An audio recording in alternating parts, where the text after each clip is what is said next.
बिस्मिल्लाहिर्रहमानिर्रहीम अस्सलामु अलैकुम वरहमतुल्लाहि वबरकातुहू जज़ल्लाहु अन्ना सय्यिदना मुहम्मदन मा हुवा अहलुहू।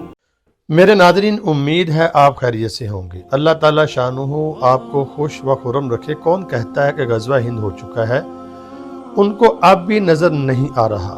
वक़्त अब आन पहुंचा है। हालात और अहादीस ने बिल्कुल ये वाज़े कर दिया है। आज मैं आपके सामने एक हदीस नहीं, कई हदीसें पेश करूंगा ग़ज़वा हिंद के ऊपर। कुछ दोस्तों ने मुझे कमेंट भी किए और कुछ लोगों का ये मानना है, वो कहते हैं कि ग़ज़वा हिंद हो चुका है।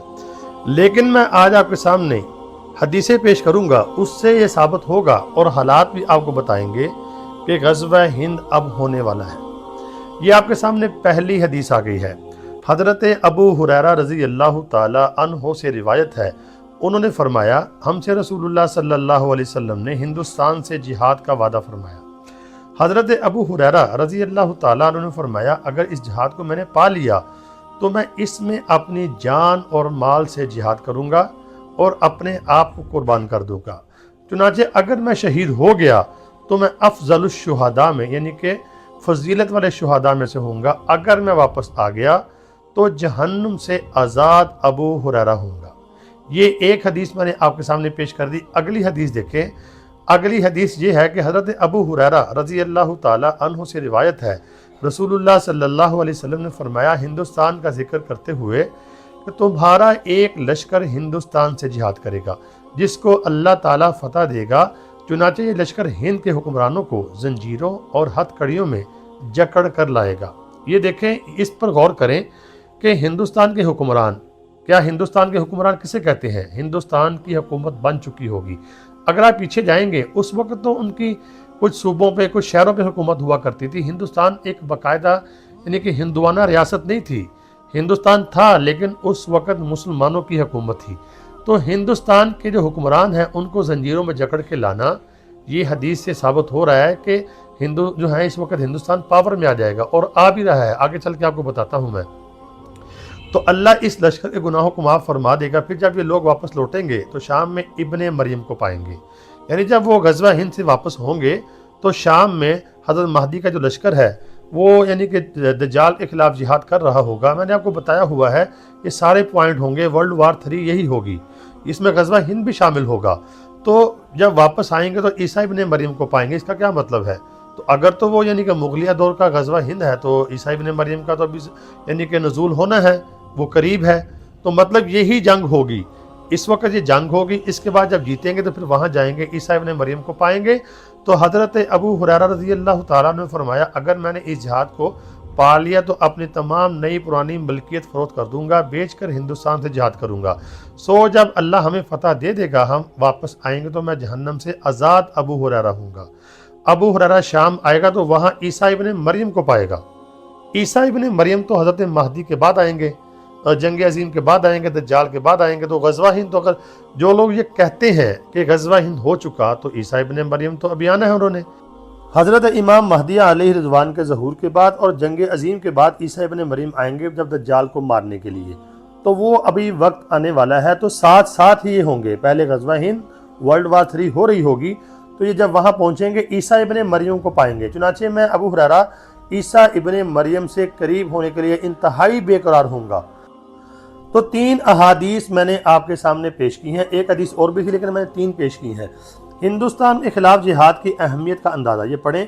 इन अहादीस से लगाया जा सकता है कि इन मुजाहिदीन की फजीलत इस जमात के साथ बताई गई है जो ईसा इब्ने मरियम के साथ मिलकर दज्जाल से जिहाद करेगी। यानी कि जो लोग यानी कि ग़ज़वा हिंद करेंगे वो ईसा इब्ने मरियम के साथ भी जाकर यानी कुफ़ार से जिहाद करेंगे। तो इसका क्या मतलब है? इसका मतलब वो जो आज से यानी कि कोई 500-600 साल पहले हुआ वो नहीं है, वो यही ग़ज़वा हिंद होगा। ये आप सल्लल्लाहु अलैहि वसल्लम ने गालिबन इसलिए फरमाया कहीं ऐसा ना हो कि सारे मुजाहिदीन हज़रत महदी के साथ जिहाद के शौक़ में अरब में जमा हो जाएं और हिंदुस्तान से गाफिल हो जाएं। मतलब सारे हज़रत महदी के साथ यानी कि वो जंग करना शुरू कर दें और हिंदुस्तान से गाफिल हो जाएं। तो इसमें इशारा है कि ये हज़रत महदी से पहले ही होगा। हज़रत महदी के ज़हूर से पहले इधर भी ग़ज़वा हिंद स्टार्ट हो चुका होगा। तो कुछ मुजाहिदीन यहाँ पे लड़ेंगे और कुछ वहाँ होंगे। तो फजीलत आपने दे दी कि जो यानी कि ग़ज़वा हिंद में लड़ेगा उसकी फजीलत حضرت عیسیٰ ابن مریم کے ساتھ یعنی کہ جہاد کرنے والوں سے کم نہیں ہوگی۔ تو یہ بات ثابت کر رہی ہے کہ غزوہ ہند ابھی ہوگا۔ تو اگر آپ حالات کے تناظر میں اس وقت دیکھتے ہیں، ہندوستان اس وقت بہت زیادہ مضبوط ہو رہا ہے، ہر لحاظ سے، معاشی لحاظ سے، عسکری لحاظ سے۔ ابھی تو خبریں یہ آ رہی ہیں کہ اسرائیل جو ہے اس کو پوری سپورٹ کر رہا ہے۔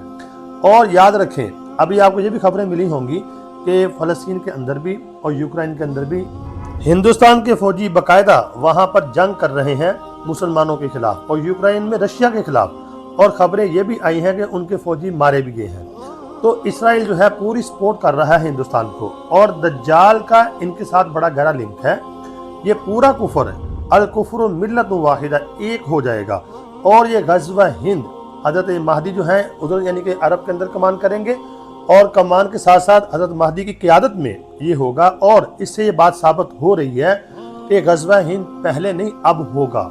ہندوستان کا یعنی کہ الرٹ ہو جانا، یا آپ کے سامنے پکچر چل رہی ہے، دیکھیں تیاری پوری ہے ان کی۔ ابھی پاکستان کو بھی دھمکیاں دے رہا ہے، تو میں پاکستان والوں سے بھی کہوں گا کہ ہوش کے ناخن لیں۔ ہماری جو عوام ہے خصوصاً اپنی فوج کو برا مت کہیں۔ اللہ تعالیٰ نے آپ کو ایک نعمت دی ہے، اللہ تعالیٰ نے آپ کو منظم فوج دی ہوئی ہے، اللہ نے آپ کو ایٹمی طاقت بنایا ہے۔ فوج میں ہر انسان میں غلطیاں ہوتی ہیں، لیکن وہ غلطیاں 5-7 بندوں کی ہوتی ہیں، اس کو پورے یعنی گروہ کو آپ برا نہیں کہہ سکتے۔ تو اپنی فوج کے شانہ بشانہ کھڑا رہیں، یقین کریں یہ بہت بڑی دولت ہے۔ عراق کا حال دیکھ لیں، شام کا حال دیکھ لیں، جن کی فوجیں یعنی ان کی عوام اپنی فوج کے خلاف ہو گئی، وہ تباہ ہو گئی، تو ملک بھی تباہ ہو گئی۔ تو اپنی فوج کو برا نہ کہیں، ان کی سپورٹ پوری کریں اور متحد ہو کر رہیں۔ وہ مقابلہ نہیں کر سکتے، اندرونی طور پہ ملک کو یعنی کہ عوام کو فوج کے خلاف کر کے یعنی کہ وہ توڑنا چاہتے ہیں۔ آنکھیں کھلی رکھیں اپنی، میں گزارش کروں گا اپنی خصوصاً جو ہماری پاکستانی عوام ہے ان سے، اپنی فوج کے شانہ بشانہ کھڑا رہیں۔ اللہ رب العالمین سے دعا، اللہ رب العالمین تمام امت مسلمہ کی خیر فرمائے، اور پاکستان کی بھی حفاظت فرمائے، اور ہندوستان میں رہنے والے مسلمانوں کی بھی اللہ مدد اور حفاظت فرمائے۔ تو ان احادیث سے آپ کو یہ ثابت ہو گیا ہوگا کہ غزوہ ہند ابھی ہونا ہے۔ امید ہے آپ کو ویڈیو سمجھ آ گئی ہوگی۔ اس کو آگے شیئر ضرور کرنا، اور کمنٹ بھی کرنا، لائک بھی کرنا۔ چینل کو سبسکرائب نہیں کیا، سبسکرائب ضرور کرنا۔ دعاؤں میں ضرور یاد رکھنا۔ اللہ تعالیٰ امت مسلمہ کا حامی و ناصر ہو۔ السلام علیکم۔